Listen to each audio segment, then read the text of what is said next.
It is the Anfield Wrap, indeed, after Liverpool have gone to Nottingham Forest and won by 1-0. Surrounded, I am, by Andy Heaton producing, Phil Blundell, Paul Senior and Ian Ryan. Some public service announcements before we get any further. Next weekend, on Friday night, we are in Belfast. On Saturday night, we are in Dublin, and on Sunday night, we are in Cork. If you are near any of those locations, come and see us for a great live show. It will be the absolute business. Brighton was brilliant. We had a fantastic time doing it, and we will be taking it up a couple of notches in Belfast, in Dublin and in Cork. Also on a similar theme, without sort of giving too much away at this stage, if you think you may well be in the London area on, let's just say, July the 9th, it is a Saturday, you may want to keep that date free. So this is a save the date. It's like those things that people do for weddings, but this is well better than a wedding because it is an actual clear act of love that we can all share in together towards Liverpool Football Club. Also, I want you to download the app if you haven't done so already. Loads of fantastic stuff on there on the Anfield Wrap app, especially for this season that is going into April with everything on the line. And I think the idea of it going into April with everything on the line, Paul Senior, is one of the reasons why it actually becomes a tense affair. I think for the first time in a long while, I actually thought Liverpool got to a point in a game where they looked just a little nervy, and I was quite surprised by it. By about 65-70, I thought the magnitude of where Liverpool were, the fact that they hadn't taken either the chances or the chances to create chances earlier in the game, for the first time in a while, I thought, the Reds look a bit edgy. I must say I didn't really feel that way in the grounds. When they missed that chance, I'm not sure what minute that came in. Just 2 minutes before we went and scored at the other end. Yeah. Was it? So that at that period, I was like, you realise your own fragility at that sort of 0-0 position, don't you? And that is the joy of a knockout competition. But in the grounds, I sort of felt maybe more in control than maybe what you've just suggested there, Neil. I thought you come out because it's a championship side.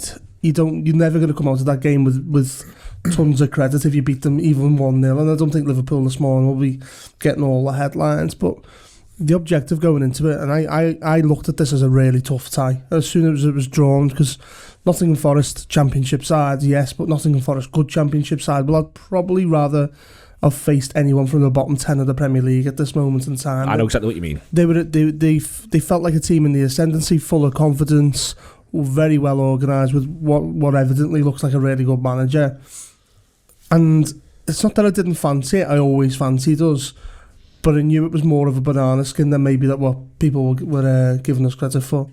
It's one where I think the key thing, the reason why I got edgy, Phil, was I thought Forest got to grow in belief in that they don't get punished. So they get away with 1 or 2. And I watched it on telly, you were in the ground. Dixon said on commentary, Forest are in this. But the thing I was thinking was, but they haven't created anything. So they're killing themselves to be in this, but they're not creating anything. And then they just started to create a thing or two. And that was the moment where I went a little bit from, it'll come to, it doesn't take much for this to become really sticky for Liverpool. And thankfully it didn't. No, you see a lot of games like this, really, don't you, in this kind of situation, when we've been doing a lot of it recently, actually, where we've sort of been controlling teams who get this position that they're doing well and not actually doing well.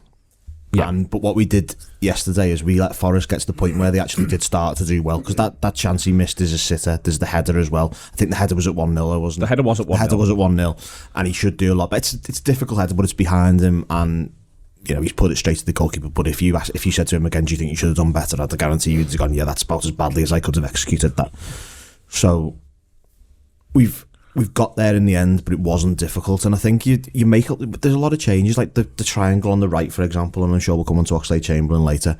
Oxlade-Chamberlain hasn't got Trent behind him or to his side and Salah in front of him. He's got Joe Gomez, who is a centre back who did well, but he's still a centre back. And he's got Harvey Elliott, who was an anonymous teenager, in front of him. And that's not. Like, I like Harvey Elliott, I think he's great, but the drop off from Salah to him yesterday was astronomical. It wasn't a little drop off, it was huge. So when one of you decides of your team where a lot of your creativity comes down, you're gonna have to, when that level has dropped off, you're gonna have to do something and basically brave things, and we did in the end, and it was that we've got there. It was hard.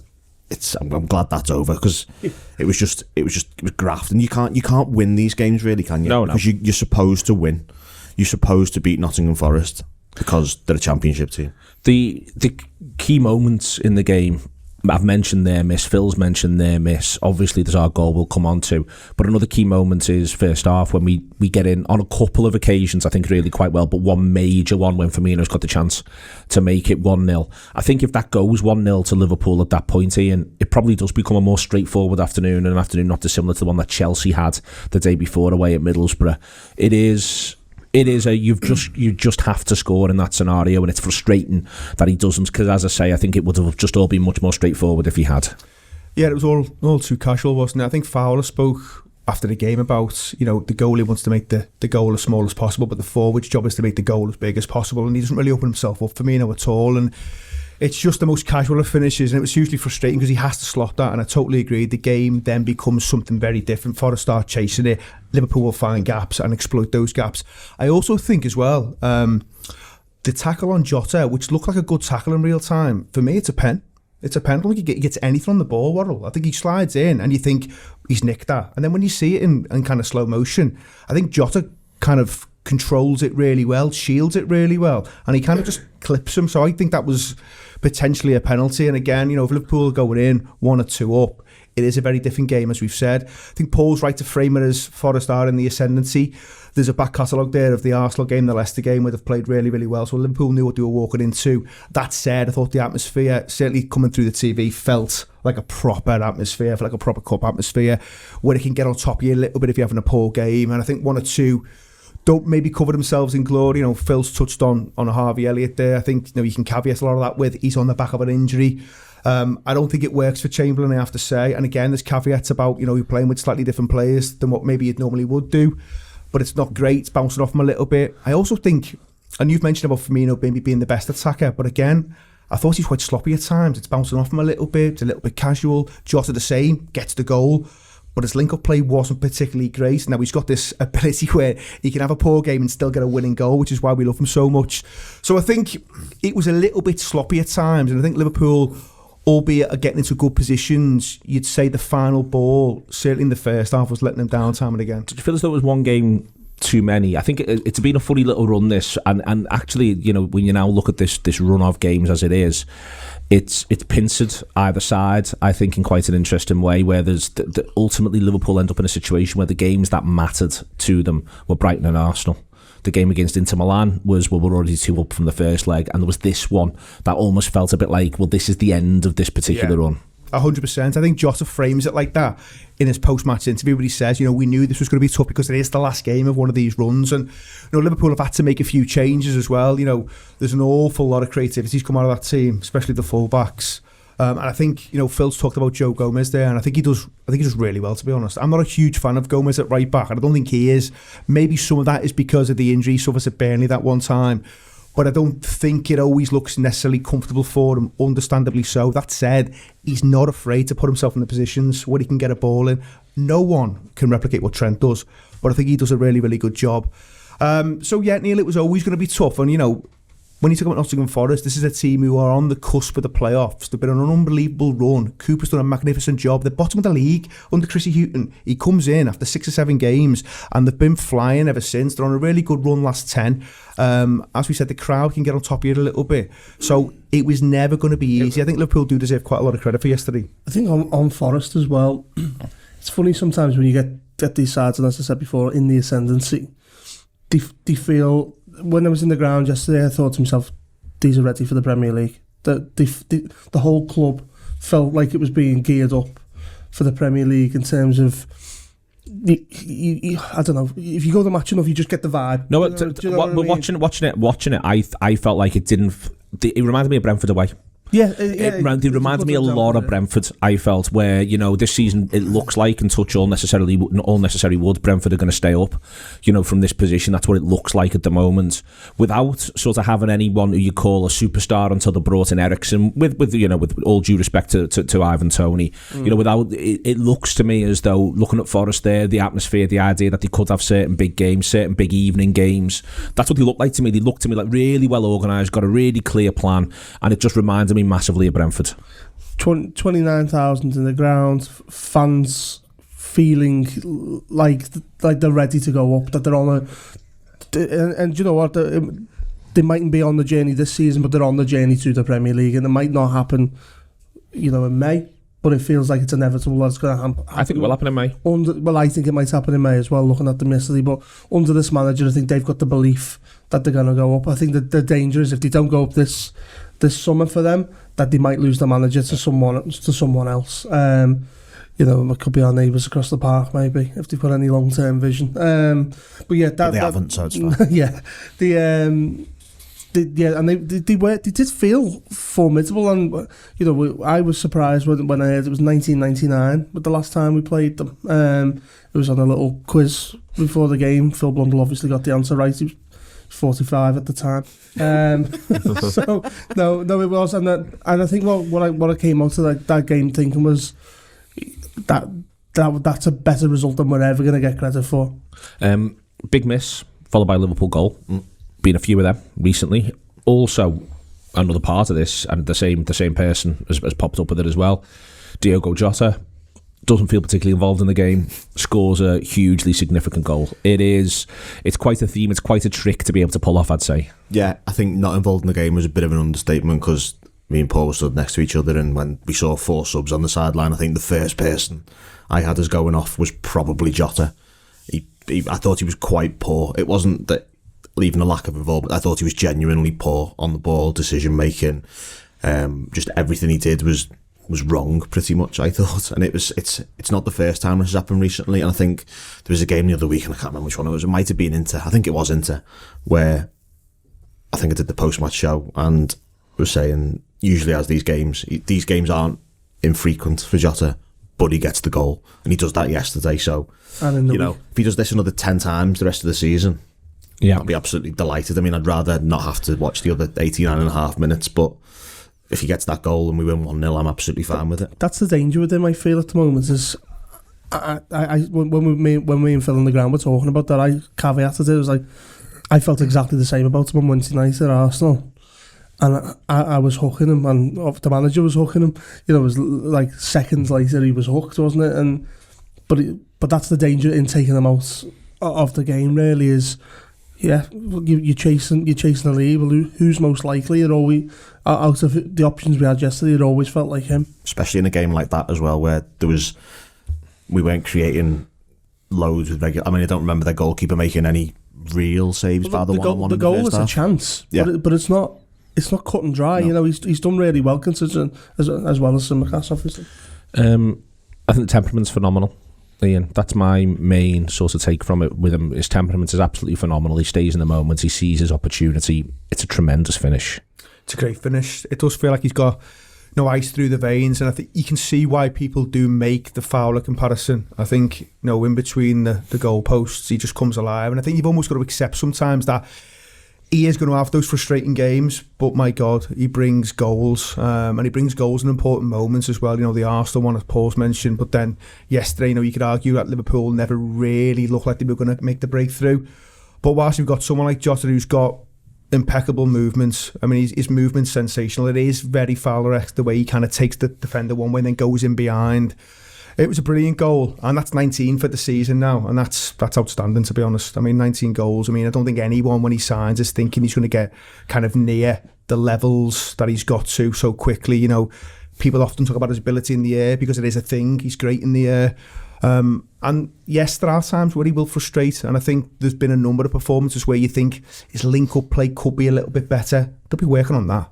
You'd expect that's going to get better. It's not there yet, but Liverpool will never sign on the finished article with Diogo Jota. But what we have seen is this ability to just pull something out the bag. And when you're going into the final 9 league games, when you're going on all fronts, that's one hell of a commodity to have. To have someone who can just do something in the split second.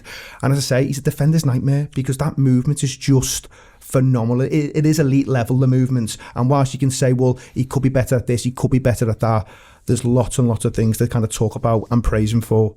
I was just going to say, there's when we signed him, there's some Wolves fans going, we've had them off here, ridiculous amount of money. You can sort of sometimes see what they mean in his performances, and then he does what he does yesterday, and it's like, no, that'll do. Thank you very much. That's all the thing that we wanted, everything that we got. The selection of and deployment of Elliott and Oxlade-Chamberlain, Paul, I thought was really interesting. It looked to me like there was tons of fluidity. Sometimes one of them was playing wide right, sometimes the other one. It looked like Elliott ends up there a little bit more, and then second half he changes the shape, so it's more of a 4-4-2, and then Elliott is on the right and Chamberlain is then on the left for a period of time. I don't think either of them were helped by the fluidity. I think that you might have got more out of Elliott if he'd have just been playing in midfield as he has been pretty consistently, and more out of Chamberlain if he'd just got to do what he did in January when Mo Salah was absent. Maybe I'm wrong, and listen, it's rare there's anything the manager does at the moment where I feel as though I'm not quite convinced there, but yesterday I felt as though both players could have done with either greater clarity or maybe with it just being a little bit different. Yeah, I think you might be doing them a favour there, Neil, a little bit. I think just both of the performance levels, maybe just a bit off. I understand. The thing is that the young lad's always going to come away with some sympathy, isn't he? And maybe rightly so. He's recovering from an injury and whatnot. I don't think any of them really impacted the game, and I haven't had the opportunity to watch the match back. Yeah, but I believe Oxlade-Chamberlain had a bit of a cob on coming off, and this is the occasion he's probably still at the club for, and the opportunity. We don't go this far in the FA Cup very often, do we? So I think when you come in, you've got to take your opportunities really, and I think Elliott's a little bit in that boat at the moment because we have got the 5 forwards, everyone in the midfield's pretty much fit, and I spoke on the Anfield Wrap a couple of weeks ago about Joe Gomez frustrating me because when he's given opportunities, he's sloppy in possession and whatnot. Yesterday, I felt like Gomez showed that, do you know what, it doesn't have to be Milner. Against City, it can be Joe Gomez or whatever. you sort of look into them fixtures and go, who can I count on for the next, if you're 16 games from greatness or something, you're going in all 4 comps. Can I rely on Oxlade-Chamberlain? Can I rely on Elliott? I wonder whether a little seed of doubt may have been sown in the manager's mind on both of them yesterday. What I think is interesting on it is there's 2 things that are at play for these players, and they're 2 quite different things, but it's happening to the players simultaneously. Any Chamberlain conversation, for a variety of reasons, one is literally when his contract expires, doesn't just become a conversation about his use between now and the end of this campaign, but actually becomes whether or not he's going to move on and as he lost his Liverpool opportunity. That's not the case for Elliott. We all know the talent of Elliott, and there's a bit of a thing you can do, I think, with Elliott's performances this season, with a couple of exceptions, is imagine they were all happening in reverse order. Imagine he was playing the way in which he started the season. If you see what I mean, we'd all be saying, well, he's grown through this season, he's done this, that and the other. But there is still a point here where there are still the games to be played. There are still big moments. Someone has to play in those positions, in those big moments. And Liverpool, they could do with maybe getting a little bit more from one of these 2. It almost doesn't matter which, I'd say. Yeah, the Elliott one, you have got to constantly remind yourself of his age. I think... And the injury... And the injury, obviously, but I think even Liverpool themselves have probably been a little bit guilty of bigging the player up a little bit to the point where they're saying things like, we've got to hold him back here, you want to see him in training, he's unreal, we've had to hold him back even though he's on the back of this injury. So I think when you start to hear narrative like that, naturally you jump on it a little bit and you think, fucking I can't wait to see him back, because he sounds like he's absolutely flying, and he's had the injury. He gets thrust into that Inter Milan game, which at the time I was quite on board with, to be honest, because of all the kind of talk, and then you quickly realise that it's probably going to take him a little bit of time. It's a bad injury, it's a really, really bad one, and I think there's testament to him that he's come back so quickly, so we might just have to be a little bit patient. And I still think there's a thing around, he's got to find his best position. There was talk about, will he be on that right-hand side as back up to Salah? Actually, no. In pre-season, you start to see him a little bit more withdrawn, maybe pulling the strings a little bit. So he's still got to find his best position. I think with the Chamberlain thing, he's a fella who looks, and Paul makes the comparison to Gomez, and I think it's a decent one to make, because at times they both look like lads who need a run of 5 or 6 games. Liverpool aren't in the business at the minute of giving lads 5 or 6 games just to get them back to a level, because there's plenty of other players who can do a job, and we're in the habit of winning football matches and trophies at the minute. So Chamberlain is going to have to cop for it, but when he's given his opportunity, unfortunately, as harsh as it is, he's got to fucking take it. He's got to take it. That's as simple as it is. It doesn't look great when he comes off. When's he going to get them 5 or 6 games? He's not going to get them, Paul. He's not getting them. This is the worry. So, can you wait till pre-season? Because he's been fit a while, Chamberlain. Yeah. Don't get me wrong, I don't know whether he'll ever last year as well, by the way. This is it. I don't know if he'll ever be the same player again or whatnot. And then pre-season isn't the same thing. And if you've got all the players we've got, and Klopp's spoken about trimming the squad in the summer, like it's not fair on the lads he's got to keep them around, or so many of them around. I get that, but like that's Nottingham Forest. That you should be able to shine there if you're Oxlade-Chamberlain. And I think maybe he's looked at them and he's like, well, I wanted more time to shine. Well, you had your 60 minutes. It always felt like it was going to come down to him or Keita. You know, kind of, you're thinking, well, they've both got injury records, but I don't think there's an argument now to be made. I think, you know, Naby looks far and away a better option for Liverpool longer term. I think, you know, the other thing, you see him come off and he's shaking his head a little bit, but also I noticed, you know, when the goal goes in, you know, Elliott's clapping, Elliott's kind of, Chamberlain's not, he's just kind of slumped back on his chair. And listen, you can understand it to an extent, but I don't think things like that particularly land well either, because I think Klopp's got this mentality where he wants everyone to be involved and everyone backing the lads. So yeah, maybe it's coming to a finish for Chamberlain, but you can't say you're surprised. I think a lot of the stuff, like the reaction you're talking about there, is in his head. It's like, I really want to succeed at this, because ultimately Alex Oxlade-Chamberlain knows he's not going up. But he knows he's not going up from here. No, you know, it's whilst he wants to play football every week, he doesn't really want to play football for West Ham or Aston Villa or Newcastle or whoever. He wants to be in this Liverpool team, because look at where we are. I think he loves it here. Yeah, exactly. And so we should. This is as good as it's going to get for anyone. Never mind him. Even the likes of Salah and Mane and Alisson and Fabinho, it's as good as it gets for them. So when you're Alex Oxlade-Chamberlain, you're on the cusp of it, and you know that if you want to play regular football, you're either going to have to get to this point, or you're going to have to go somewhere else. And if he goes somewhere else, he knows he's probably not going to win anything the rest of his career. So that looks like it's preying on his mind, and it's almost a bit like he's not trying too hard, isn't the right way of phrasing it. But it's like he knows he has to make this work, and I think that's sort of on his mind as well. I thought he had hard lines yesterday in a couple of instances. There's the little lofted ball when he gets around the box, which Jota should read, or I say should read. It's the sort of thing that if Jota does read, we're saying it's an inspirationally good ball. And there's a couple of other instances. He has a couple of very, very good shots from distance that look as though they're really travelling charge down. You know, I think the other reason why I think he has had, I think he has had hard lines in general, and I think it's acceptable that he has, in that sometimes, you know, the football manager's job at this point isn't to get the best out of Alex Oxlade-Chamberlain, it's to have Liverpool win as many trophies as possible, Phil. But even, you know, going back to January, he scores 2 and 2. He can't do that much more. So I think in the back of his mind, he is thinking, well, I just need a bit, and it could do with something bouncing for me here. I could do with sometimes if I do play the clever ball, someone else reads it and gets on the end of it. I thought Chamberlain was all right, to be honest. It was just that he was only all right, if you see what I mean. I was actually going to follow that up with saying I actually thought he was fine first half. You go on Twitter or WhatsApp conversations at half time and there's people saying thought he was bad. I thought he was fine. I don't think he was amazing by any stretch of the imagination. I thought he was fine. His problem is that fine isn't going to get him in the team in the Champions League quarter final. It's not going to get him in the team for an FA Cup semi final. That's where I think some of his frustration would come on, because if I can ask you, do you think he gets another start between now and the end of the season? I think he might get one more. I think it wouldn't surprise me. I think that the team of Watford might be a bit. I think there's a Benfica second leg thing here if we roll them in the first leg, when you look at where that fixture is. Yeah, there's a Benfica second leg thing. I also think there's a chance that there's one slightly strange selection that's going to get sort of dropped in at some point. That is, by the way? It's Everton. Correct. So, you know, there's the... trust me, I'm... Jurgen Klopp loves mad teams against Everton. So there's a mad selection there against the Blues that I think could get lashed in. It wouldn't surprise me if there is a Champions League. So I'm ended up talking here, and I can see him getting possibly 4 more starts between now and the end of the season. But the problem with that is I don't think he gets a single 90 in amongst that.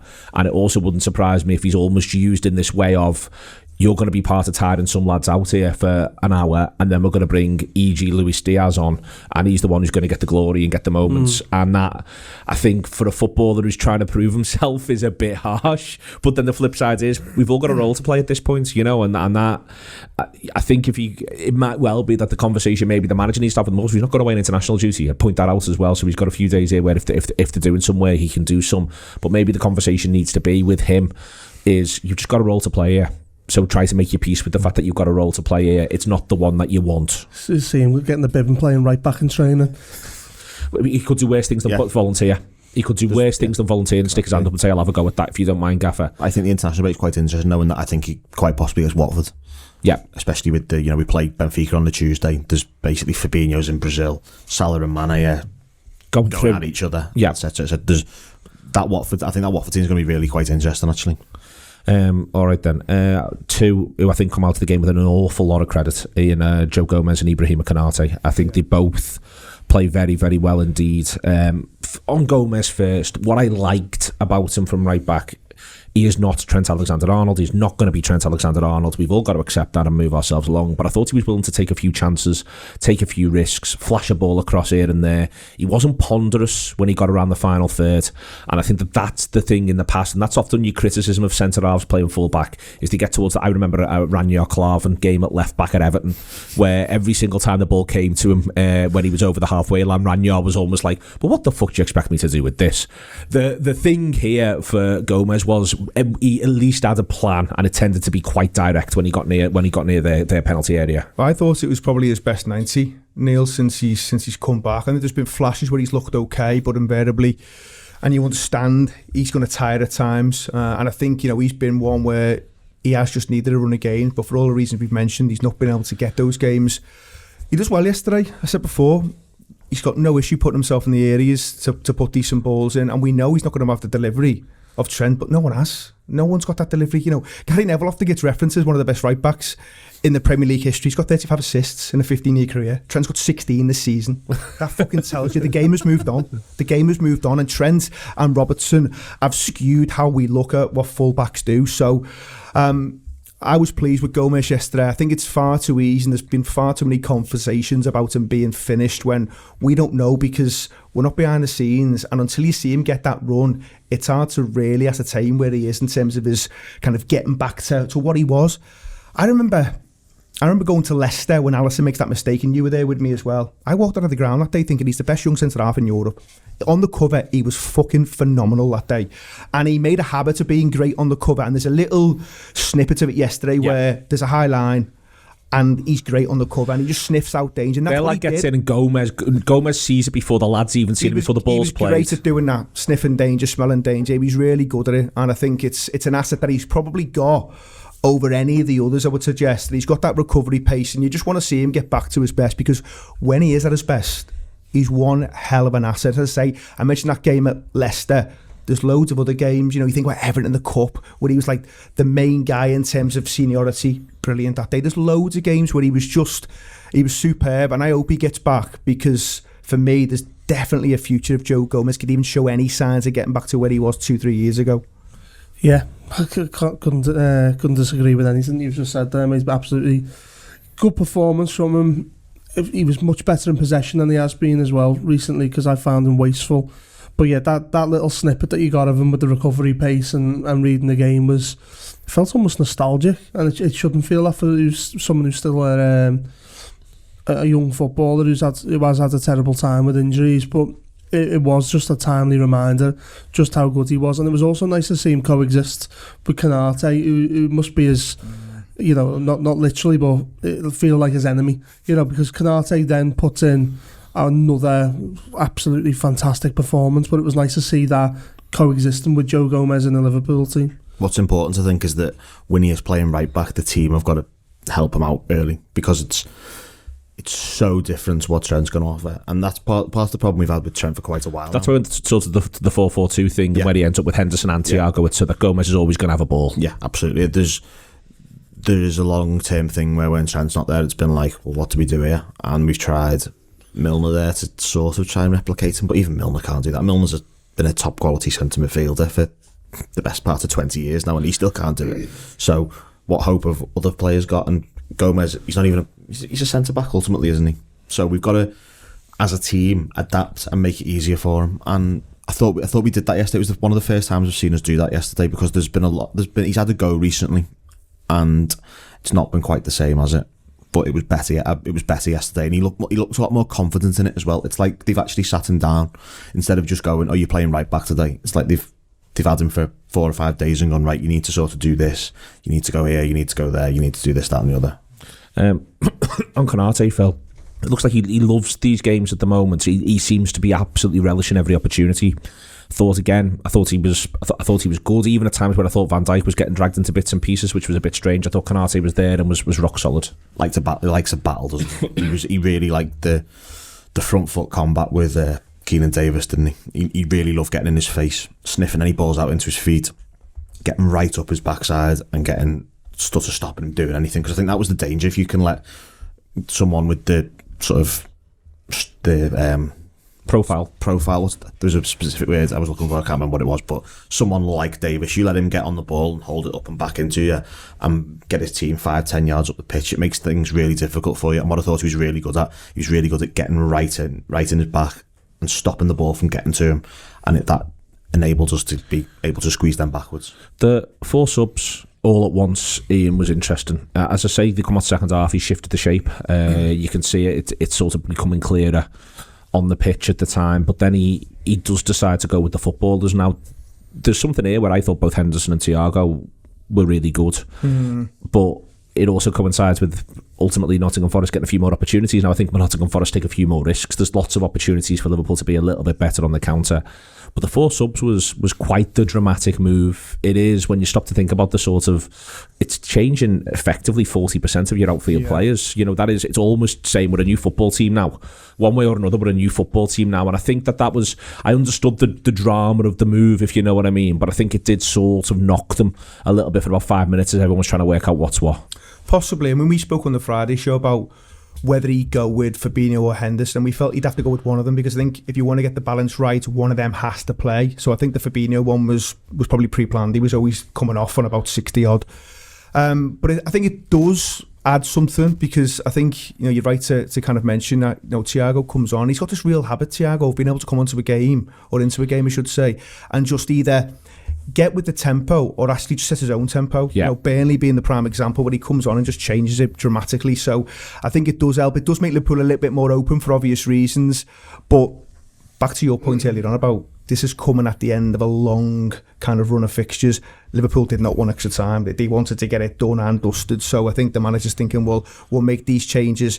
We've stayed with Forest for 60 minutes. We stayed with them. We were the better team, but you could see they were starting to tire a little bit, although they do come good again. So I think it was just an injection of, we bring on these players now and we'll just start to create a little bit more. I thought Diaz actually weirdly maybe had one of his poorest kind of spells in the game. It wasn't quite working for him, because you think he's going to come on and cause absolute havoc. It doesn't quite work that way. But I think in terms of Henderson, Thiago, Neil, I think, whilst maybe 1 or 2 spaces do open up, that was a consequence of Forest pushing a little bit more, but we started to set tempo, and I think Thiago was at the heart of that. I do wonder if the managers found a move he didn't realise he had with these mass substitutions, how we can literally just transform a game with it. I think Thiago is absolutely imperative to that, though, and I think I've never really seen a substitute in a not a goal scoring substitute, but a substitute who changes games quite as much as what he does. Because as you say, it's just like, right, we're playing to this tune now, and that's it. He's changed it completely. And Liverpool look like, if it's not going right, you can look like a completely different outfit through the benefits of substitutions. And the thing with having the full squad available at the moment, and then having in the Champions League 5 and then 5 to make yesterday, the managers first they can pre-plan them like a Fabinho one, but also, well, if it's not going right, the game's going to look completely different when they throw all this enormous amount of quality at a tiring team. And I think it's a real ace up the sleeve going into these next however many games it's going to be, for the manager to go, I can get rotation and transform a game in one move. I think that's an unbelievable thing. I think all of that's true, Phil. The one thing that I think Liverpool are oddly short of, because there's lots of players who you can talk yourself into can do this, is footballers who can exist in wide midfield. It's a really strange little thing. I think Minamino offers very little wide right. Don't blame him for that, because I've never seen him play wide right in that way before. You end up in a situation. We've seen at times, for instance, Jota go out right in a 4-4-2 or 4-2-3-1. Yesterday I do think it was 4-4-2. I think 4-2-3-1 makes it look sound posher than it was. Yeah. I think that Diaz was playing there at Porto. Maybe it could suit him. It could possibly suit Mane off the right, but it doesn't. It feels as though there's a lot of Liverpool players, because this squad's been built for a very specific purpose, who, when he does want to do that, I'm always left feeling like it's interesting, the idea that it was Diaz's poorest performance so far now as well. Do you know what I mean? It always feels misshapen for whoever it is who ends up in those wide midfield areas. Yeah, it feels like there's a specific thing that you'd expect from a sort of wide midfielder. Traditionally, we've seen 4-4-2 for the most part of our lives, haven't we? And you sort of see overlaps from from midfielders around the sides of a fullback or whatever. You're not seeing that from anybody. You're not. Minamino's not getting round the back of Joe Gomez and whipping a ball across the face of goal, is he? That's just not what he's doing. So it's quite interesting that we try it, because it's almost like, the players aren't there for it, but we're going to do it anyway. And the thing I thought it was really good for yesterday is it stopped. Like, I thought Jed Spence was really dangerous for them getting forward.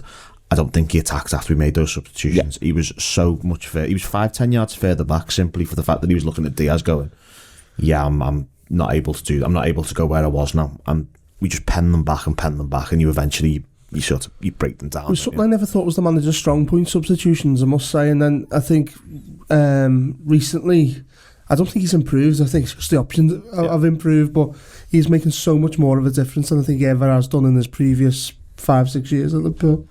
But it does help when Jordan Henderson and Thiago was 2-1 though, doesn't it? It's not like when you go back and look at some of the bench 5 years ago, it's like chalk and cheese, isn't it? Last little thing, I just want to briefly mention the left back, Ian. Think it's a really good ball. It's a different type of ball to the ball that you often see from a Liverpool point of view. Cuts back in on his right foot and fades it the way in which he does across there. It's a good performance, I thought. Yeah, I think he does well. I think the ball is a great ball, and you often don't see them come off when the fullback switches onto his weaker foot. And I've just been kind of having a bit of a pop at him for not using his right foot about 5 minutes earlier, and he goes and puts that in. So, I mean, fair play. Somebody's got in his locker. Yeah, he has. And I think, there's been a lot of chat about, can he replicate what Robertson does? Again, back to the Trent thing, really. It's very hard to do what Robertson does. And I think sometimes that can look a bit harsh on Tsimikas. But I think overall, since he's come in, apart from, 1 or 2 performances where he has looked a little bit light in terms of being able to do what you want a Liverpool fullback to do, I think he's done pretty okay. I think, there's a reason he's a backup fullback. Yeah. That there is a reason for that. But I think in the main, you don't look at a team sheet and see him on there and think, oh, for fuck's sake. You're not panicking. He's not going to give you exactly what you're looking for in terms of what Robertson does. But at the same time, Neil, I thought he was decent. And I think, in the main, as I've said, I think most of his performances have been pretty decent for Liverpool, I have to say. One thing I think about him, if you go back like 20 years, how many better left backs have we had in 20 years, in all seriousness? I think it might be 3, genuinely. Which is, it's a sad situation of how many poor left backs we've had. But there's a lot of teams you'd start for. Yeah, exactly. Oh, exactly. Yeah, 100%. Absolutely. All right then. Jan Arga-Fjortov interviewed the manager post-match, and he used a phrase that I think we've got to start using because it's well better, not just in the current climate, but also well better than this idea of fighting a war on 4 fronts. There's a German expression which is dancing on many dance floors. That's which you, that is not a bit of you, that that's isn't it? More than a bit of me. They are dancing on many dance floors, Liverpool, Phil. Dancing on 3, they're not dancing on 4 because one of them is obviously done and dusted. But it becomes such a massive April.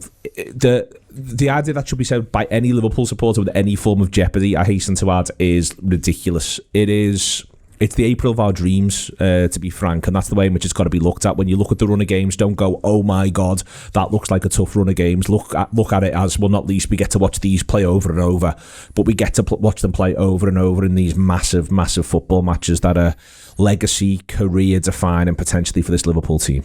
Yeah, it's what you live for, isn't it, ultimately? And you sort of see why Manchester City, the last 5 years or so, haven't won the Champions League, because they've basically had this April, every April for the last however many years, haven't also done the League Cup, and you're basically playing football constantly from January, which is what we're doing now, and it's hard.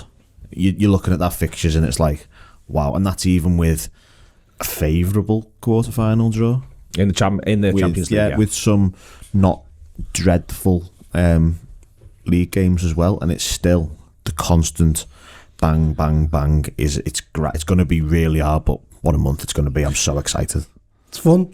It's what we want, isn't it? That City one yesterday made it even more flavoursome. Is that a word? There's tails all over the place. And I put a tweet out yesterday, and it was before the Forest game and obviously before the Benfica game, saying if you get past Bayern and you get past City, you deserve to win the lot.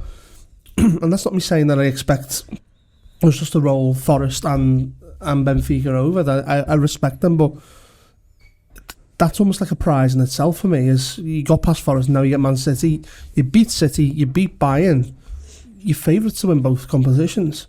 That's it for me. this is where I think in terms of the journey this season, Ian, and I'm not saying this in any way, shape or form like this is what I want to see happen, but there's a little bit of a thing I think where this season's a reminder why on honours boards people do put runners up. Because sort of what Paul sort of described there to me, there's a chance that they could go all the way, i.e. last weekend of the season in the league and both finals, and pick nothing up from this point. And there's just the one that they had. 2002. Yeah, but they've already got one in the back pocket. Is the key thing about that. They've got one in the back pocket, but the flip side of that is there's a chance that they could get eliminated at any stage from any of them, and there's a chance they could go all the way in all of them or just one or two. But for me, this is when I say it's career defining and legacy defining, we're a funny football club in that.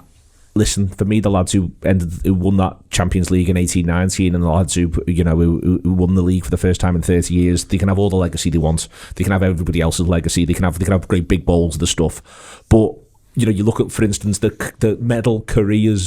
career medals won by Phil Neal when he played for Liverpool. The point is that to be pushing at that level, Phil Thompson, Alan Hansen, Kenny Dalglish, to be pushing at that level, seasons like this, they don't come along very often, and the idea of being the Liverpool team to have a real go at the quadruple, my God.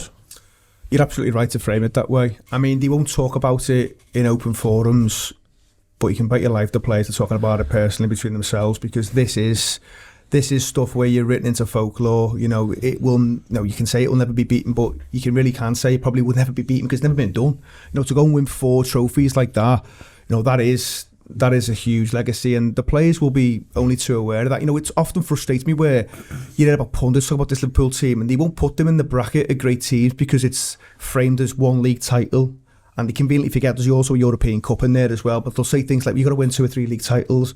Well, good luck spinning that if they go and win another league title or another European Cup. Never mind if they go and put 3 or 4 in the cabinet as well. So I think, this team, it can smell it. It knows it's there for them. They will need a little bit of luck because, as we say, it's never been done. Your points before about Oxley and Chamberlain, it's not a hard sell, this. Where would you rather be now? Where would you rather be? Yeah, you might not play all the games, you might not play all the minutes, but you could play a significant part in doing something that's never been done. You've already played a significant part. Let's finish it off now. Absolutely, yeah. So the players will all know there's an opportunity to kind of write a bit of history, and no one else can do it. No one else has got a chance of doing it this season. Liverpool are the only team with an opportunity to go and do something unparalleled. So I think you can see it in the displays, you can see it in the performances, you can see it in the way the manager talks, both pre and post match. They feel this is on. They feel this is absolutely on. Salah feels it's on. He put that little tweet out after the League Cup, 1 down, 3 to go. They fucking know it's possible. It's going to take a little slice, but they've got all the ability, and if they can ride a bit of luck with injuries, there's every chance. I don't think it's what they're doing, it's also when they're doing it. African Cup of Nations season, but also who's the other team that they're up against.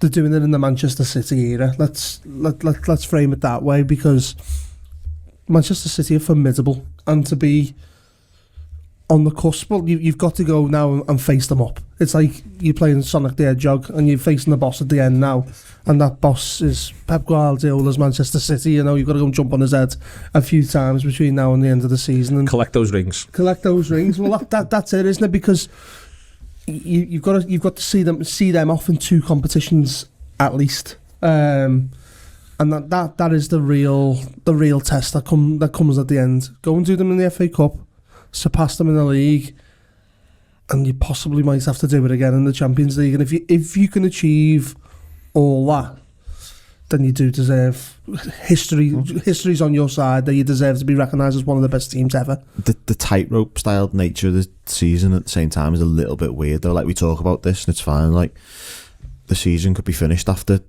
basically 5 games after this international window. In all seriousness, we lose to City twice, we get knocked out by Benfica. The season's done on the 6th. No, I'm just talking about the season finishes on May the 22nd. We could basically be done on the 16th of April, and it's like, I don't think we will be, to be perfectly honest, but I'm just sort of saying that the way it could go and how quickly things can change, and how sort of thin the margins are, basically, that we've got to be on this. We've got to be on this for 6 weeks after this international break. This is why I completely agree, and this is why if you just offered me now either of the big two, I'd go, yeah, great, absolutely brilliant. What a great season! It does not get better than this, and I think that is the crux of it. Still, is that we can talk about the other stuff, but either of the big two, is stuff of your dreams still. Well, we won 6 European Cups in our history. We've won 19 league titles. Liverpool been going since 1892. It's a lot more than 19 years. It's a hell of a lot more than 19 years. There's a reason no one wins 4 trophies. Correct, exactly. It's fucking hard to do. And as I said before, you've seen Manchester City try and do it the last few years, and it's like, well, it's just got too much for them. They have an off day. I think we're in a position where you look at that run from Manchester City's point of view, where they play Atletico Liverpool. I refuse to believe Pep Guardiola will not do something mad in those 4 games where they either put themselves in a really bad position with us in the league, lose to us in the FA Cup, or get knocked out the European Cup. There's something he will do that's mad. I just don't know when it's going to be, but I can tell you now he'll do something mental. Well, it's also such a nightmarish run from his point of view. Such a nightmarish run. If you're Guardiola, I'm delighted with their Champions League. Almost to the point where, from our FA Cup point of view, I would have rather taken City ahead of Chelsea, because I can't be arsed with the idea that you beat Chelsea in an FA Cup semi-final and your reward is Manchester City. I just couldn't be bothered with that. The legwork that goes into outthinking them 2 managers as well. Yeah, the 3 best managers in the world are himself and the 2 he's facing. That's a nightmare for everyone. The fixtures, the players, the pitch, but for him to have to formulate plans to oversee them too as well in such a tight space of time, it's unenviable. Even for a Guardiola, and the games that Phil's talking about, he could bookend them games by doing something mad that ends up costing them as well, and that could be the league, it could be whatever. I don't think Manchester City will be looking forward to them 4 fixtures at all. And if you ask me now, do I think they'll get past Atletico Madrid? I do think they'll get past Atletico Madrid. I think they're a much better football team than Atletico Madrid. But the impact that them 4 games can have on them could be immeasurable. One thing that's interesting is I think we're probably going to play on the Saturday, aren't we? When you look at everything, we're at home to Benfica, they're away in Madrid on the Wednesday. Now, which would you rather have? Yeah, that's a huge advantage to us, I think. Indeed. Looking forward to it. Can't wait for it. I think on the City Atletico thing, there is a world where they could just swat Simeone's team aside, but there's also a world where they go out to them, because they'll just frustrate the life out of them. And it's not just physically what it does to you. I think playing a Simeone team, mentally, it's exhausting. The preparation for it, but what you have to go through to kind of come out the other end in the football match it's some effort, because they are all graft, they are all kind of dirty tricks, they are all kind of, it's the kind of really kind of dark art of football, isn't it, when you come up against them, and it makes for a fucking really, really tough couple of games. Simeone will already know Simeone will already know which Manchester City player he wants to try and get sent off is. He'll have a list, he'll have a top 3, pros and cons, get the lads in. It's an international break, we've got to talk about something, let's take it off. Let's draw some diagrams. Keep his own players on the pitch, because that will help him. Because they've struggled to do that against Liverpool this season. But I think Paul's right. I think coming up against those 2 managers, those 4 games. We've already spoken before on these shows. City's squad, whilst it gets talked about an awful lot, because 1 to 18, 1 to 17, it's really, really strong. You get past those numbers. There's not loads there. You'll always see 2 or 3 lads on their bench that you've never really heard of. So if they get a couple of injuries, and it could happen, I think they've been pretty okay with injuries this season. I know Diaz is out at the minute, but if that goes against them a little bit, it could be something like that, just turns the tide. I know Real Madrid got battered last night, but it's pretty much done in Spain as well. They've got a decent gap, haven't they? Yeah. So this is Atletico Madrid's everything. They'll be resting for that. They need to qualify for next year's, though, is the one thing, though. They'll put a little run together. The minute round, yeah. They're under the 4th, but they've got a nice little gap. It's better to a 5th, and they've got a 4-point gap on them.